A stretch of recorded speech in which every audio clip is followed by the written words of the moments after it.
Here's a strange story, a strange story. I understand that this story was written in the Jewish press a long time ago. The story must have occurred 50 years ago.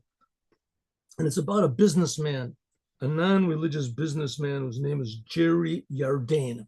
And Jerry Yardane was a successful Jewish businessman, but he was not religious at all.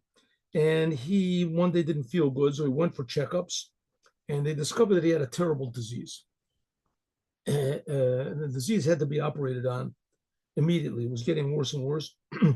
He had a special, he had connections, but the doctor, the professor that he knew was out of town.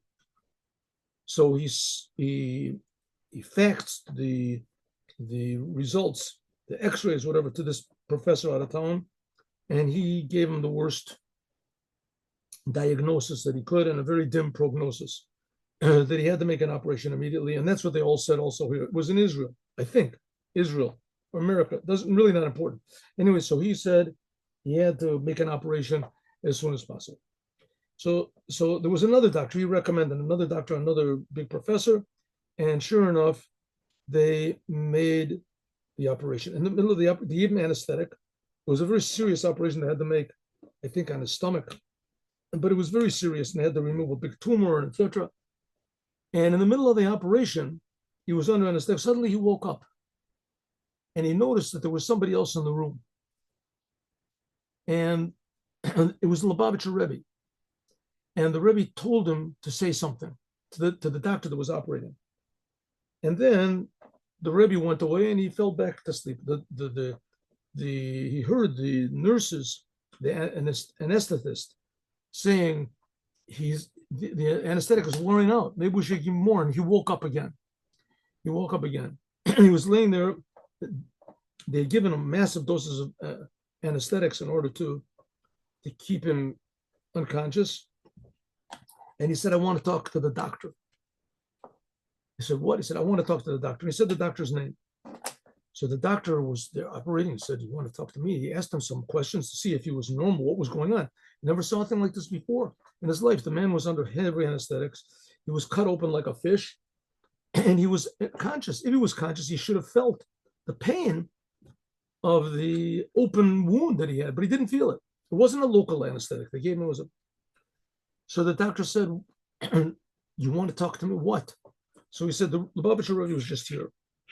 And he told me that I should tell you that if you put on tefillin every day, that your daughter will get better. And then he went back into the anesthetic. The nurse said, I want to give him a bigger dose. He said, you don't have to give a bigger dose. And he said to the doctor, the Lubavitcher Rebbe told me that if you put on tefillin every day, that your daughter will get better. And then he lapsed back into unconsciousness. And they finished the operation. And the next day, he woke up. He was in recovery room, and he came out of the anesthetic. And the doctor came to visit him in the middle of the day.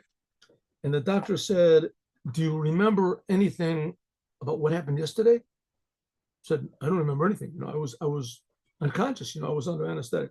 He said, "Do you remember that you told me something about the Lubavitcher Rebbe?" And this Jerry Yardane said, yeah, I do remember something. I do remember something. Do you remember what you told me? I said, no, I don't really remember. I remember there was something you told me that I should put on tefillin every day, and that would save my daughter. You have any idea who I am, who my daughter is? No, I don't know anything. So the doctor started to cry. And he said, the fact of the matter is that I have a daughter that's very, very ill. And I'm a professor. I know professors. I know doctors. All of them say that there's no help whatsoever. And someone told me that I should write to the Lubavitcher Rebbe and maybe it will help. And as far as I remember in the story, the man said, I did not write. I did not write anything to the Rebbe. I said, I don't believe in those things, and I'm not I'm not going to start believing in it now. And that's it. Suddenly the Rebbe came to you and told you that if I put on tefillin every day, it'll cure my daughter. Now, the last thing in the world that I would ever think of doing is putting on tefillin for any reason. But I've never seen such a thing like this. A person under heavy anesthetic is totally open, right? Cut open like a fish. and you talked to me, you spoke to me. And so, okay, I'll try it. So the doctor ended up that he bought tefillin and he put on tefillin, and his daughter got better. And he was in contact with his Cherry Arden, who was also not a religious Jew. When he heard about this, he also bought tefillin and he also put on tefillin. Okay, so this is not coming to say that the tefillin is some sort of a charm that cures people. But on the other hand, the tefillin certainly are a charm. And even though that's not the reason for putting them on, but it still is definitely a benefit that it brings blessing to the world. How it will bring blessing to the world?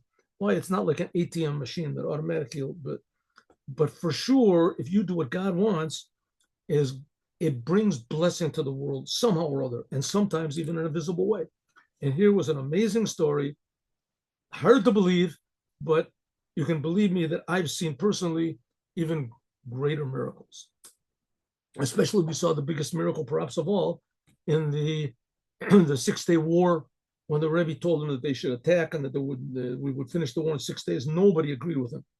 Or in the Gulf War, when Saddam Hussein shot almost 40 missiles and they blew up all buildings, and the Rebbe said beforehand, "Don't worry, it's the safest place in the world, Israel, and no one's going to get hurt." And so it was.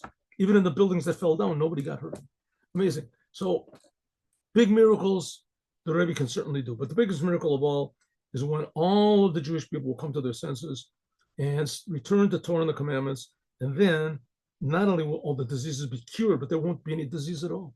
Have a good day with Mashiach now.